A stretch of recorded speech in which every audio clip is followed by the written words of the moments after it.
और जय हो। मैं डॉक्टर अजय गंभीर गंभीर टॉक्स में दोबारा डीएमसी फाइल्स के ऊपर। लोगों ने कहना था कि एक डीएमसी की पहली फाइल आई और धड़कनें लोगों की तेज हो गई। बहुत सारे लोगों को प्रेशर आने लगे, धमकी आने लगी। पहले धमकी डायरेक्ट आती थी, अब इनडायरेक्ट धमकी आने लगी।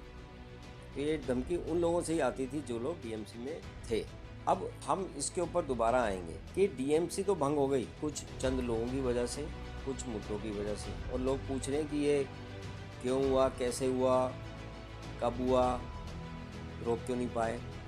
तो क्वालिटी के लिए हम 5 W पूछते हैं कि व्हेन, व्हाई, वेयर, और 5 हाउ पूछते हैं। तो क्वेश्चन तो चलते रहेंगे और इसका फाइनल आंसर तो हमें दिल्ली सरकार ने देना है कि दिल्ली सरकार ने नोटिस दिया था, एक कमेटी बनाई थी कि president DMC, secretary DMC, vice president DMC और फाइनेंस कमेटी के लोगों को इंक्वायरी कमेटी के लिए बुलाया था, और आज तक उन्होंने इसकी रिपोर्ट नहीं दी है। अब रिपोर्ट ना देने से क्या हो रहा है कि लोग कंप्लेसेंट हो रहे हैं। जो पुरानी पॉलिटिकल के साथ काम कर रहे थे वो नई पॉलिटिकल पार्टी के साथ काम कर रहे हैं। कुछ लोग हमारी आरएसएस संस्थाओं में मीटिंग ज्वाइन कर रहे हैं। कुछ आरएसएस और बीजेपी के एमपी के पास दे रहे हैं कि हमें घर वापसी आने दीजिए।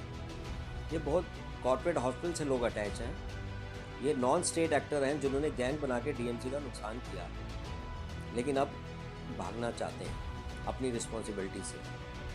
भाई क्या गलती थी सिर्फ रजिस्ट्रार की? रजिस्ट्रार की कोई गलती नहीं थी। जो भी कुछ हुआ गलती तो प्रेसिडेंट की थी, वाइस प्रेसिडेंट की थी, फाइनेंस कमेटी की थी। रजिस्ट्रार को ज़बरदस्ती पकड़ा गया है। अब हुआ क्या है कि हमारे फ़ोन आ रहे हैं कई लोगों के। आज ही मेरे पास एक हमारे मित्र का फ़ोन आया ईस्ट दिल्ली से, अभी दूसरे का फ़ोन नॉर्थ दिल्ली से आया कि उनकी रजिस्ट्रेशन नहीं हो रही है, वेबसाइट में कोई प्रॉब्लम आ रही है। भाई लोग जो हमारे गुड स्टैंडिंग सर्टिफिकेट नहीं मिल रहे हैं, हमारे फॉरेन जो से डॉक्टर आ रहे हैं उनकी रजिस्ट्रेशन में प्रॉब्लम आ रही है। कई लोग कह रहे हैं कि डिले हो रहा है, कई लोग कह रहे हैं कि करप्शन बढ़ गई है। मतलब अब डिले को भी करप्शन बोल सकते हैं कि मेरे पास कोई डायरेक्ट एविडेंस नहीं है। कई लोगों के फ़ोन आ रहे जी, तंग कर रहा है जी, पता नहीं क्या मांग रहा है उसके। तो अब हमारे पास एक और इंक्वायरी आई है। आज मेरे 2 पत्रकार मित्र का फ़ोन आया कि ये जो डॉक्टर्स पकड़े गए हैं हमारे फरीदाबाद में, क्या वो दिल्ली मेडिकल काउंसिल में रजिस्टर्ड थे, हरियाणा मेडिकल काउंसिल में रजिस्टर्ड थे, कश्मीर मेडिकल काउंसिल में रजिस्टर्ड थे? मेरे पास आंसर नहीं है। पहले भी कई बार दस्तक आई है कि कई डॉक्टर जो चाइना से आ रहे हैं, बांग्लादेश से आ रहे हैं, ईरान से आ रहे हैं और बाहर से पढ़ के आ रहे हैं, वो रजिस्टर हो जाते हैं बिना एग्ज़ाम पास किए।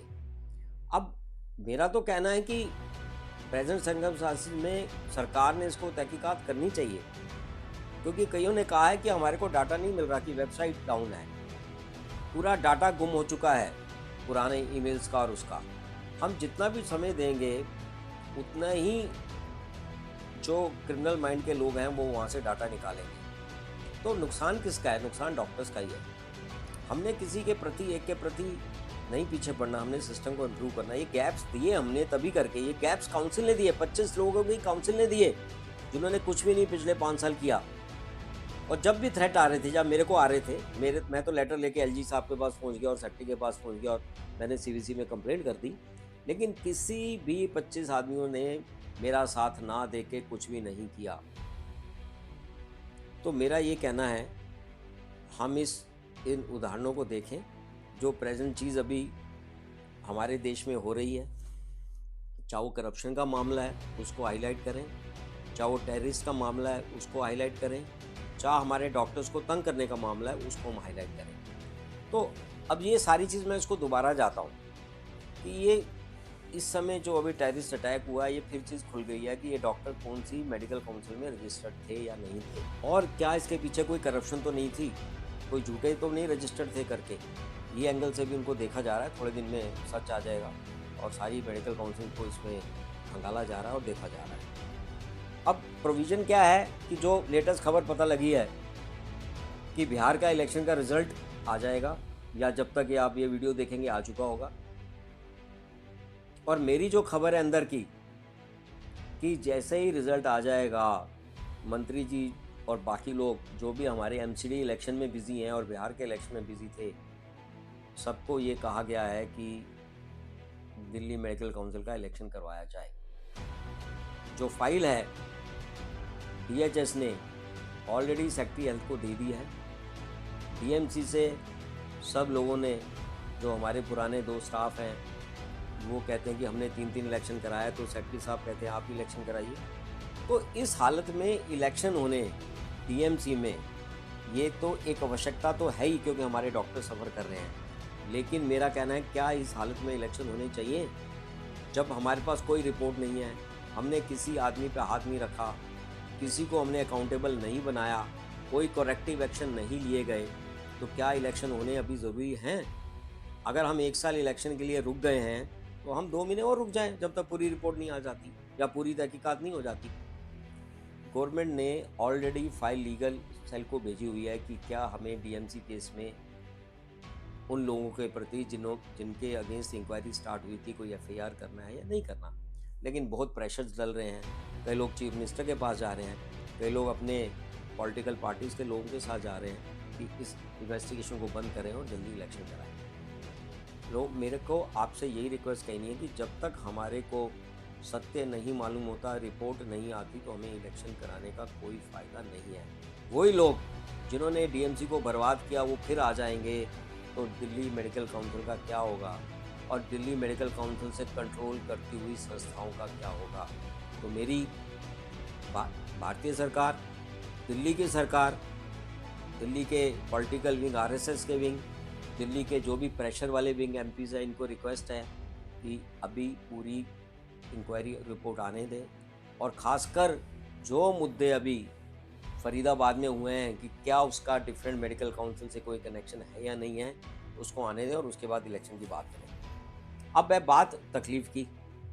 अब जो लोगों को तकलीफ़ हो रही है उसके लिए भी एक समाधान का डिस्कशन हो रहा है। डिस्कशन क्या हो रहा है कि बोर्ड ऑफ गवर्नर जैसे बना दिए जाएं, जैसे कि मेडिकल काउंसिल या एनएमसी में बने थे 4-5। तो हम एक सीनियर मेंबर को लेके चीफ और बाकी 3-4 मेंबर को एक बोर्ड ऑफ गवर्नर बना दिया जाए, और ताकि हमारी दिल्ली मेडिकल काउंसिल चले, हमारे बच्चों को, हमारे जूनियर डॉक्टर्स को, हमारे जो डॉक्टर बाहर से पढ़ के आ रहे हैं, जो गुड स्टैंडिंग सर्टिफिकेट लेके बाहर जाना चाहते हैं, इनको तकलीफ ना हो।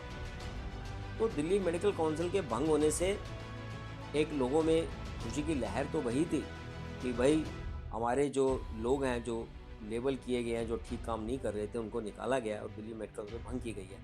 लेकिन इसके साथ दिल्ली सरकार ने उसका कोई समाधान नहीं दिया, हमें ऑल्टरनेटिव नहीं दिया। तो मेरा कहना है कि हमें समाधान दोनों साइड से चाहिए कि दिल्ली मेडिकल काउंसिल को भी एफिशिएंट बनाया जाए, करप्ट फ्री बनाया जाए और एफिशिएंट बनाया जाए, ताकि हमारे अगले बच्चों को फ़र्क ना पड़े।